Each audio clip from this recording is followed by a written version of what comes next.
I knew she was trouble. There I was, unloading groceries from my car after a long day, when I heard that voice. Sharp as broken glass and twice as nasty. "Excuse me, but your trash cans are 3 inches over the property line." I turned slowly to see her. Karen, the HOA enforcer, standing on my driveway with her clipboard clutched to her chest like it was the damn 10 Commandments. Her bleach-blonde bob didn't move an inch as she tilted her head, waiting for my reaction. And blinked. "Seriously?" I said, staring at the trash cans that had sat in the exact same spot for 2 years.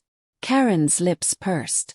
HOA bylaws state all receptacles must be fully contained within property boundaries, she recited, as if she'd memorized the entire rulebook just to ruin people's days. I wanted to laugh. I really did. But then she pulled out her phone and snapped a photo of my violation, and something inside me snapped right back. This wasn't about trash cans. This was a power play. And Karen had just made her first mistake. She'd picked a fight with the wrong damn neighbor. I smiled sweetly. "You know what? You're absolutely right," I said, nudging the cans back with my foot.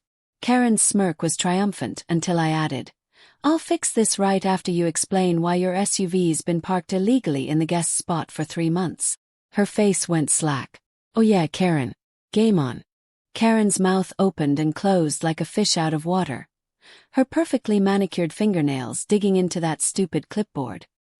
That's completely different," she sputtered, her voice climbing an octave. I leaned against my car, crossing my arms. "Oh really?" Because according to Section 8, Paragraph 3 of the HOA rules, which I just pulled up on my phone, guest parking is limited to 48 hours unless approved by the board. The color drained from her face so fast I thought she might pass out right there on my driveway. The truth was, I'd been preparing for this moment since the day I moved in and found her passive-aggressive note about my excessive holiday decorations. I'd spent nights poring over every bylaw, every amendment, waiting for my chance. And now, the look on her face was worth every second. She recovered quickly, straightening her blazer with a sharp tug. "As HOA vice president, I'm authorized to make exceptions for official business," she said, but her eyes darted sideways. A tell I recognized immediately. She was lying. Feigned surprise. "Wow. That's so interesting because I just had coffee with Mrs. Henderson from the board yesterday, and she mentioned there haven't been any emergency meetings to approve special parking requests in." I tapped my chin dramatically. 6 months. A vein in Karen's temple started throbbing. The neighborhood had gone eerily quiet, curtains twitching in windows up and down the street. Everyone wanted to see how this would play out. Karen versus the new girl who actually read the fine print. I decided to twist the knife. "Tell you what," I said, pulling out my own phone. "Let's call the HOA president right now and clarify the rules." "I'm sure he'd love to." Karen's hand shot out to stop me. "That won't be necessary," she said too loudly, then lowered her voice to a hiss. "This is a misunderstanding. I'll move my car." The victory was sweet but temporary. As she stormed off, her heels clicking like gunshots on the pavement, I knew this was far from over. Karen didn't lose gracefully, and that meant war was coming. The real question was she ready for what I had planned next? The next morning, I woke to the sound of pounding on my front door. Through the peephole, I saw Karen standing there with 2 uniformed officers, her face twisted in smug satisfaction. My stomach dropped. She'd actually escalated this to the police. Swinging the door open, I forced calm into my voice. "Can I help you, officers?" The taller cop shifted uncomfortably. "Ma'am, we've received a complaint about..."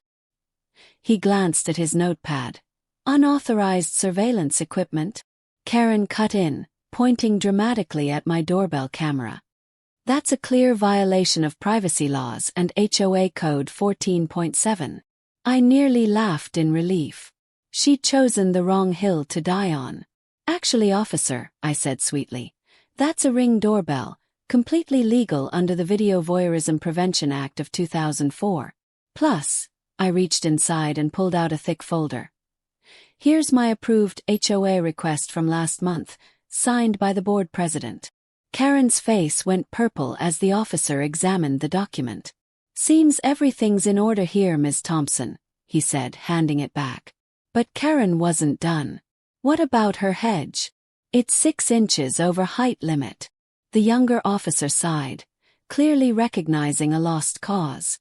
As they walked away, Karen turned to me, her whisper venomous. "This isn't over." I just smiled and tapped my doorbell camera meaningfully. "Oh, Karen," I said loud enough for the recording to pick up. "I'm counting on it." That afternoon, I uploaded the entire encounter to the neighborhood Facebook group with a caption, "Concerned about HOA overreach?" The comments exploded within minutes. Turns out, I wasn't the only one tired of Karen's reign of terror. The neighborhood Facebook group notifications exploded like fireworks on the 4th of July. By sunset, over 60 residents had commented on my post, some sharing their own Karen horror stories, others demanding emergency HOA meetings. But the real kicker came when old Mr. Peterson from across the street posted security footage of Karen sneaking around his backyard last Halloween, measuring his pumpkin display with a ruler. The caption read, "She fined me $200 for excessive holiday spirit." I was brewing coffee the next morning when my doorbell rang again. Except this time, it was Mrs. Delaney from 3 houses down, holding a plate of cookies and a USB drive. "You'll want to see this," she whispered, glancing over her shoulder like we were in some spy thriller. The footage showed Karen taking cash payments from several homeowners, whispering about making violations disappear. My jaw dropped. This wasn't just about power. She was running an entire corruption ring.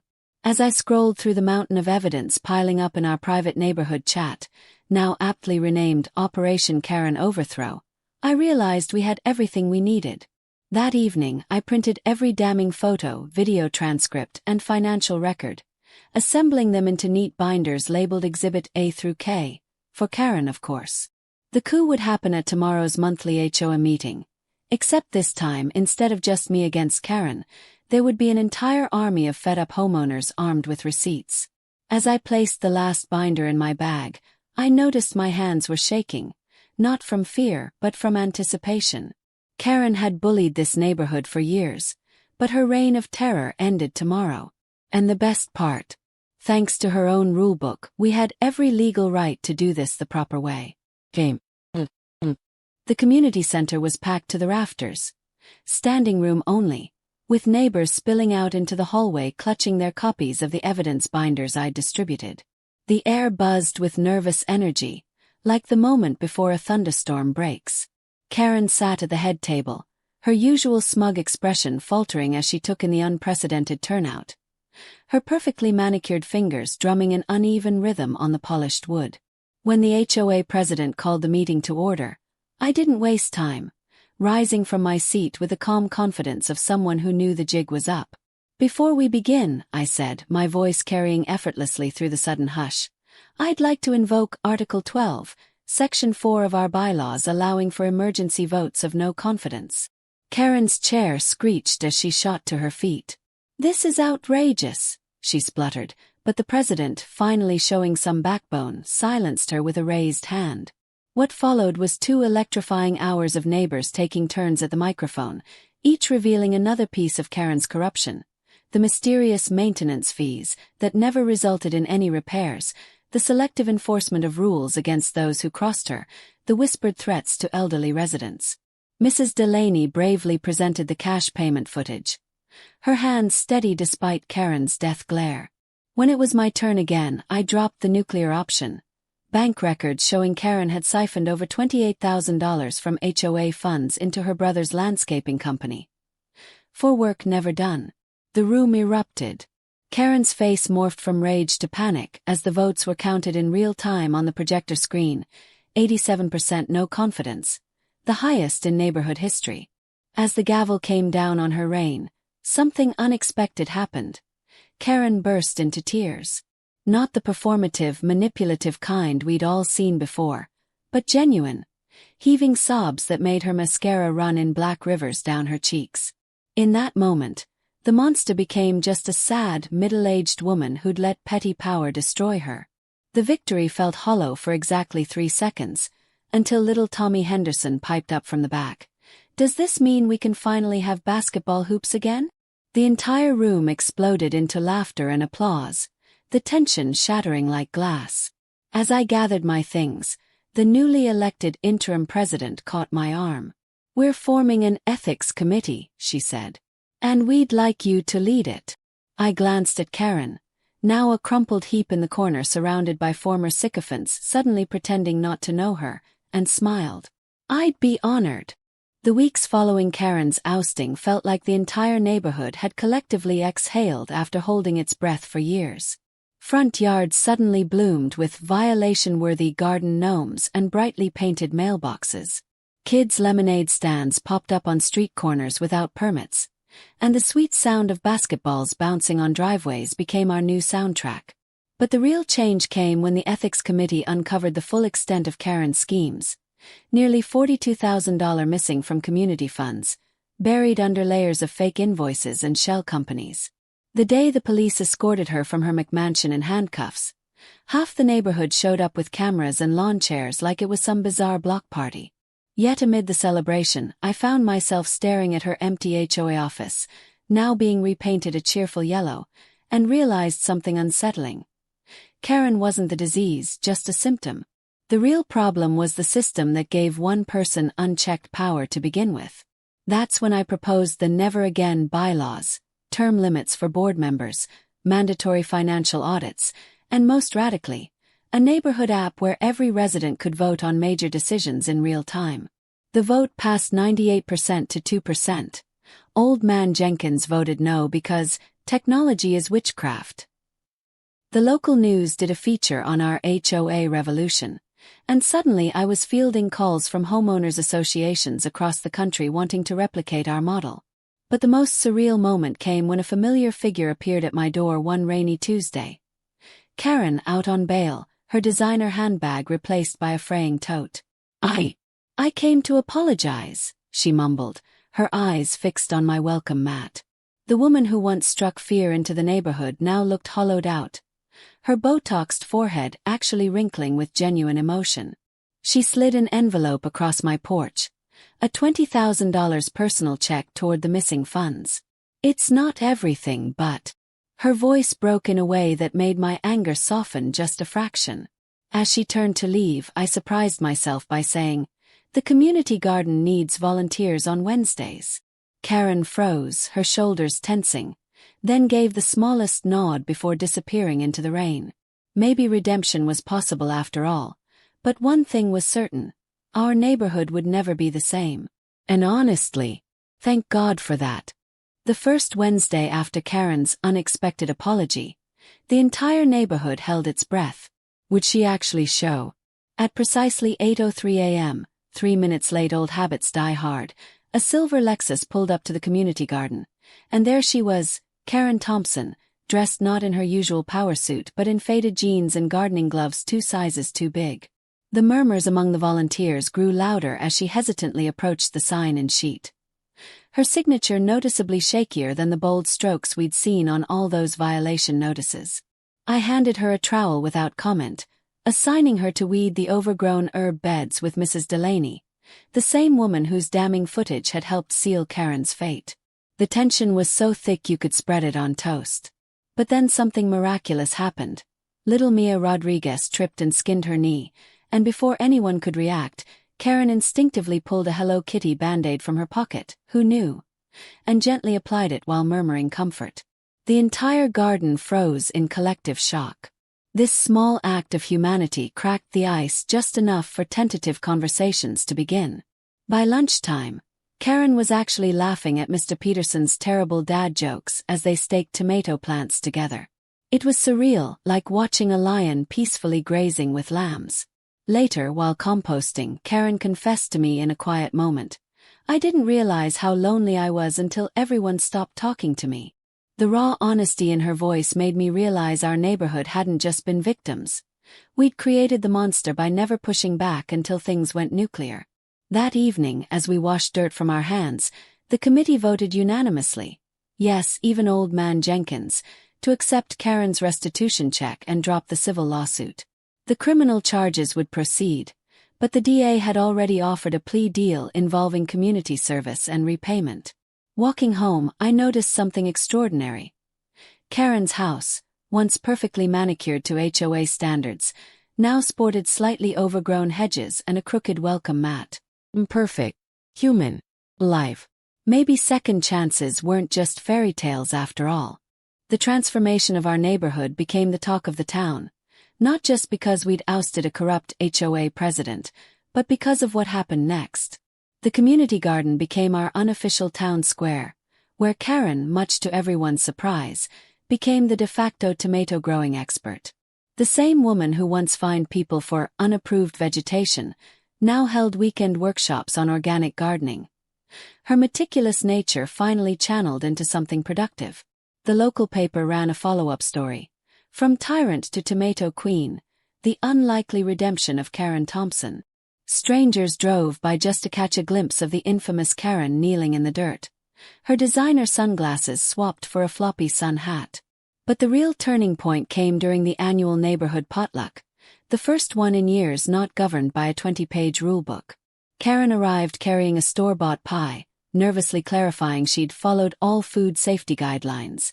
And when Mrs. Delaney, her former arch-nemesis, complimented it, Karen burst into tears right next to the deviled eggs.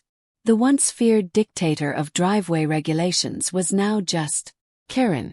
Human. Flawed. Healing. Even the basketball hoops returned, though Karen did insist they be properly anchored for safety concerns. Some habits truly never die. As for me, I found myself unexpectedly elected as the new HOA president, by popular demand despite my protests. My first act. Installing a bronze plaque by the garden that read, "No rule is more important than kindness." Karen read it silently one morning, her fingers tracing the letters before pulling a single weed and walking away. The neighborhood watched her go, not with suspicion anymore, but with something resembling hope. Because if Karen could change, maybe there was hope for all of us. The morning of Karen's sentencing hearing dawned with an unseasonable chill, the kind that made you question if the universe had a sense of irony. The entire neighborhood carpooled to the courthouse, not out of spite, but because somewhere between the tomato harvest and the potluck tears, Karen had become one of us. The prosecutor had recommended 6 months of house arrest plus full restitution, but as Karen stood before the judge in a simple blue dress, not a power suit in sight, something extraordinary happened. Mr. Peterson, of the infamous pumpkin fine, rose unsteadily to his feet and cleared his throat. "Your Honor, if I may." The judge, looking bemused, allowed it. What followed was the most unexpected character witness testimony in county history.